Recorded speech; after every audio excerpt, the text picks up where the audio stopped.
প্রতিদিন একই রকম আলুর চপ খেয়ে কি একটু বোর হয়ে গেছো? তাহলে আজকের ভিডিওটা তোমার জন্য একদম পারফেক্ট। আজ আমি বানাতে চলেছি একদম আলাদা স্বাদের 3 রকমের চপ, টমেটোর চপ, ক্যাপসিকামের চপ আর পটলের চপ। সবার আগে একটা ভাজা মশলা বানাবো, তাই এখানে নিয়েছি গোটা ধনে, গোটা জিরে, মৌরি, গোটা শুকনো লঙ্কা, এলাচ, দারচিনি, লবঙ্গ।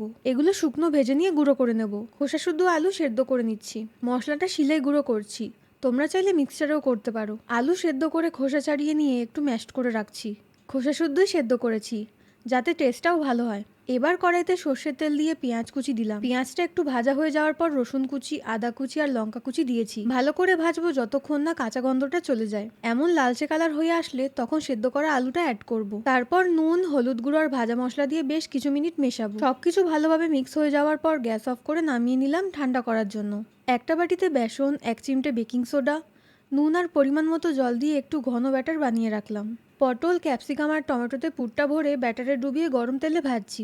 এখানে আমি রিফাইন তেল ইউজ করেছি ভাজার জন্য। কিছুক্ষণ কম আঁচ রেখেই ভাজবো যাতে ভেতরটা কাঁচা না থাকে। এমন লালচে কালার হয়ে আসলে তেল থেকে ছেঁকে নিয়ে গরম গরম সার্ভ করো পটল, ক্যাপসিকাম আর টমেটোর চপ। রান্নাটা like, share, comment and subscribe করতে ভুলো না।